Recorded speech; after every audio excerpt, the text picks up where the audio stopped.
One of the things I love about PGT Innovations is that we have a foundation based on innovation at the very essence of the company. Both Rod Hirschberger and Paul Hostetler, when they founded the company, had an innovative idea that they drew on a napkin. And it was simple and it had nothing to do with hurricanes, but it solved a need. And I resonate with that need because I grew up in the North, and the product that they invented was called Easy Breeze. And when I was in the North, we had a screen room on the back of our house. Around fall or October, my dad would have me as a little kid go staple up this visqueen plastic on the porch, and that way we could use that room a little longer into the winter months. And this was a much better system that, rather than putting a bunch of staples in your porch, was a set of panels that you could take in and pull out, and you had a really neat product. So they invented that and started a company off of that foundation. Then as you roll forward to Hurricane Andrew in 1992, they had just recently entered the window and door space, and after seeing the devastation of Hurricane Andrew just decimating South Florida, they had an idea that was pretty simple in its foundation, but very impactful in where they are today. And that was, if you could build a window that was about as strong as a concrete block or masonry wall, we would have saved a lot of lives and a lot of buildings in this hurricane. And so they set out to do it, and they actually launched the very first Miami-Dade County-approved impact-resistant glass window. It was a really big challenge and kind of a big goal where a lot of people didn't believe you could do something like that at scale. And so it's exciting that we still hold that today. We carry Miami-Dade NOAs on all of our PGT products. And it's really just tremendous that they led the way, and we continue to be the nation's leading impact-resistant window and door manufacturer.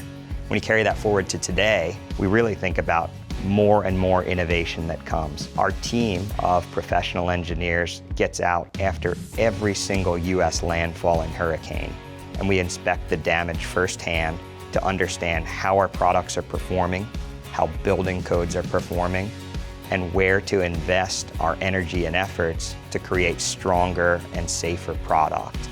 In the pure innovation space, we continue to look at consumer trends, customer preferences, technology as that makes its way to the building product space.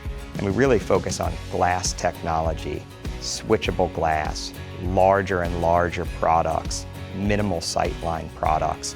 So we continue to push the envelope to do bigger, better stuff that make a better impact to the homeowner and to our customers, while still maintaining this highly safe, durable product that protects families and buildings.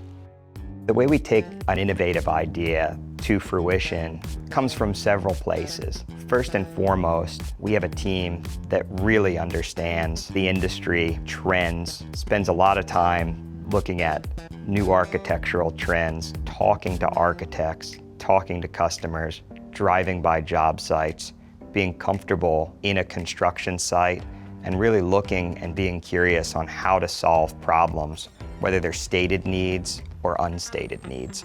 Just last week, I was at our Dealer Partnership Council meeting, where we really spend a full day listening to customers, hearing the things that are working right for them that we should continue to do, the product and service needs that they have, the innovation ideas that they have. And we do that regularly as a touch point, not only just for the broad customer base, but we focus regionally to understand that we make sure we capture the nuances of their particular market and the challenges that they face. Through all these resources of great suppliers, curious engineers who stay in touch with the industry, the supply base, trends in other industries, and a close touch point with customers, all of our innovative ideas really come from those channels. And then it's more about how do we bring that to life.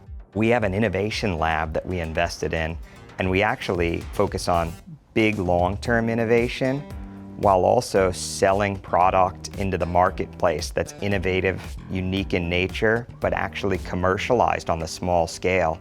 And that really helps to fund our innovation efforts long term.